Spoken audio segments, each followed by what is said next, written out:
Here's another quick one, like pruny fingers, right? Basic conservation of materials and energy and stuff like that. So, right, they thought at first that it was just an oversaturation fluid causing like the whatever. Then they said no, the brain is consciously, we're consciously cutting, constricting capillaries, and so now there's less fluid and there's just a reduction in basically internal volume, and so now you have extra skin and cause that pruniness. Why would it do that? Well, why would it not? If it didn't, it would just be burnt. It would literally be like watering your garden in the rain, right? Like you need moisture for your skin to function, right? The oils you leave behind on things like your fingerprint, those aren't just arbitrarily there. If you ever, I've had like a big piece of skin, whatever I peeled off when I was clipping my nails or whatever, and something else, and I set it down and I forgot, came back to it, and the piece of skin that I peeled off my heel became stiff and rigid. It wouldn't. Yeah, it was crazy because just a little bit of moisture, a little bit of time that it evaporated into the air, turns it from what was basically this soft, malleable surface, the skin, to this hard, rigid, unsensitive piece of shit. Basically, like it would have been useless as a thing. And so, doctors or someone, people in medicine already know that your body loses a lot of moisture just through evaporation through the skin, not like perspiration, right? Not like particularly perspiration to cool you, but just the fact that you have moisture on your skin. Like if you spilled water and you didn't wipe it up, it would evaporate. Something like 300 to 400 milliliters, which is a good amount of water, is lost through your skin just through natural evaporation based on your relative humidity. So basically, if it's really really humid, you're not gonna need to moisturize your skin as much because it's not drying out as much, because it's not losing as much moisture to the environment through increased diffusion, through increased differential. So like higher, so when it's much drier, you're gonna get ashy quicker. You're gonna lose more fluids, and this makes sense because people will keep trying to figure out, well, how do you detect when things are wet, right? Because we have mechanical receptors that require, for pressure, there's like vibration and then like temperature. There's nothing there for measuring moisture. Well, if you already have a system that pumps out moisture requirements based on its loss, and its loss is a function of the environment, at a situation where you go from 40, 60, whatever, and then you go to straight 100% relative humidity over the entire surface area, you don't need to add moisture to that. That would be caught. First of all, it wouldn't really even work, like, because it's not going to diffuse anymore. And then not only that, so you just basically, it's like you're sitting at the light and you just got your foot on the gas and running the engine for no flipping reason. So it's just like, all right, I'm going to redirect that to where it actually needs to go.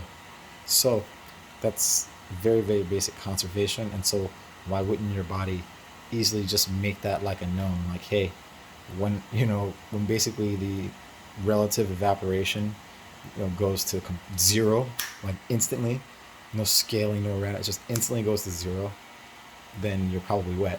And then the fact that the temperature can also be correlated if there's any evaporation or random nonsense. It's just it's basic if you understand mechanical system design. And I wouldn't have been able to figure this out if I didn't have all the data from the medicine people. But understanding medicine creates a way of thought that's advantageous to a lot of what they do. But it's not the mechanical system design that would make a lot of this stuff make more sense. Just like when I think as a mechanical engineer, it's a lot different than the way in which I think if I am doing software engineering, right? So mechanical engineering, it's much more three-dimensional, visual. Even when it gets to like fluid properties or heat transfer, it's still kind of a visual, and like, so what does acceleration feel like or jerk feel like intuitively versus a computer? It's very like alien, weird, very rigid, direct, no nuances. It's just as it is. And then like electrical engineering is like this situation where that's a different way of thinking too, because it's not quite like software engineering where it's not quite so literal, but then it's not quite like mechanical because it's not like that visual 3D. So it's got like this component where it's kind of like software, because it's a little bit more uh, particular in like the going from visual to calculation, but it's not as proper, right? Like I can make an oscillation circuit like arbitrary amounts of ways, right? 555 timer, uh, capacitor, and transistor flip flop. Uh, I could literally make a one capacitor, like a jewel thief, basically, is I think the version of it. You use one of those and use resistor, capacitor charging. I guess. What was another one? Crystal loss. Crystal. There's so many ways in which you can skin the cat when it comes to electrical engineering.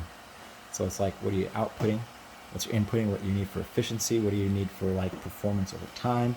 What's the environment like? What's the cost like? Like you can literally do things in an arbitrary amount of ways, like you can with mechanical, but it's not visual or physical so much as it's closer to the software. And software, you don't have. Software's a different world. That one honestly almost feels like closer to God power because it is the intelligence, it's the brain, and it's weird because it's a totally different way in which you wouldn't intuit things, but it makes more sense. It kind of creates a robot type of a personality for a little bit.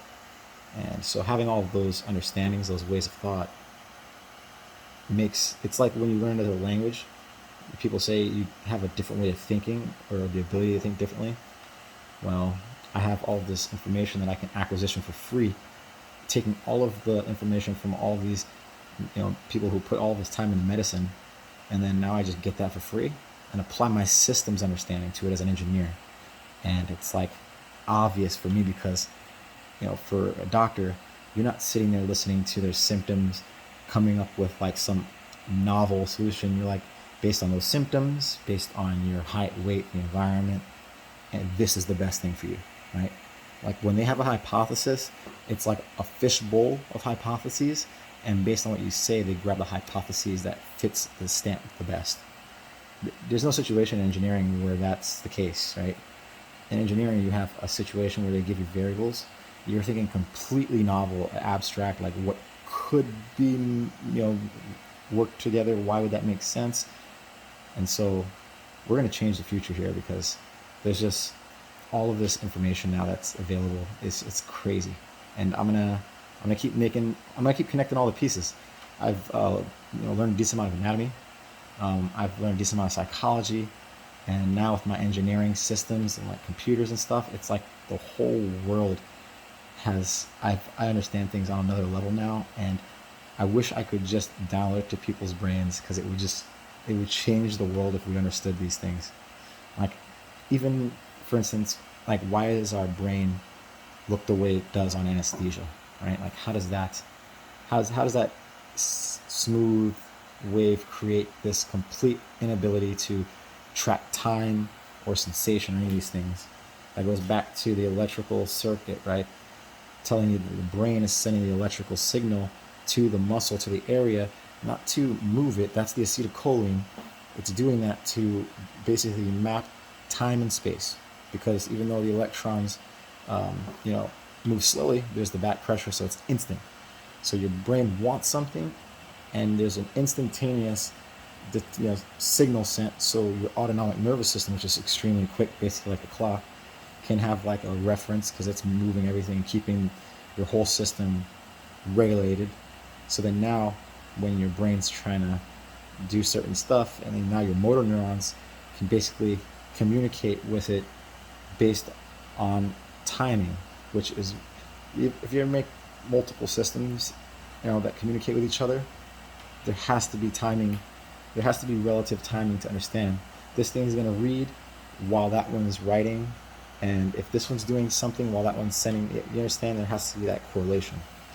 And if you try to correlate it based on the actual acetylcholine chemical reaction, which is a time, and that's variant by a bunch of stuff, but it's not instantaneous from the pressure like an electron versus like your heart responding, the capillaries contracting, the fluid applying a pressure, and then basically how that pressure affects the actual muscles, the movement of the muscles, the acceleration of the muscles is going to affect the relative acceleration of gravity, and that gravity is going to have an effect on like the the head pressures that are required, and so there's all these really quick, instantaneous changes that are required if you were to sit there and acquisition all of these independent things, run PIDs, and respond. Instead, just use fluids, because the fluids are going to respond consistently to consistent situations. Right? If you move fluid up and down gravity, it's going to always have the same response. So, and unless the properties of the fluid change, but the changing in the fluid properties, like I said, autonomic nervous system's got all that shit on lock.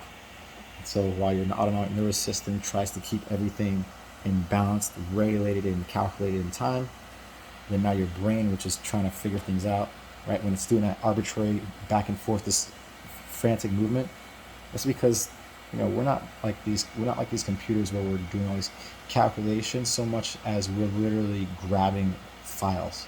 So imagine everything you're doing, right? Like you think that this is one action, a different action, another action.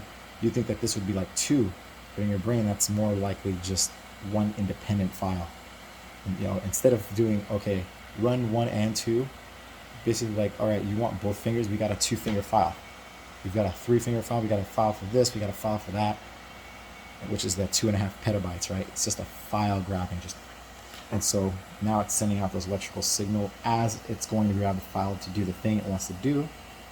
And then based on like the amount of time it takes from the input to the output, you're getting yourself relative time measurements. And it's relative because you're having fun, you're doing something, time seems to relatively move very quickly, you're bored, it's the opposite.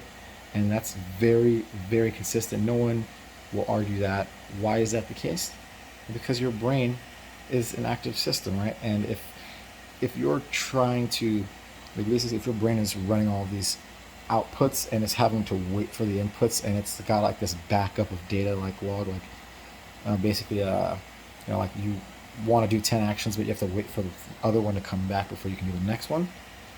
That creates this anticipation, this waiting, and so now things are happening a lot more quickly. All this activation, so relative time is passing quicker. Now you're bored, right? You're sitting there and you're not really doing much. You send out data, you grab it. You don't have anything in between, right? And so now there's a lot more time between your brain's actions, basically, and any sort of file. So there's not this backlog.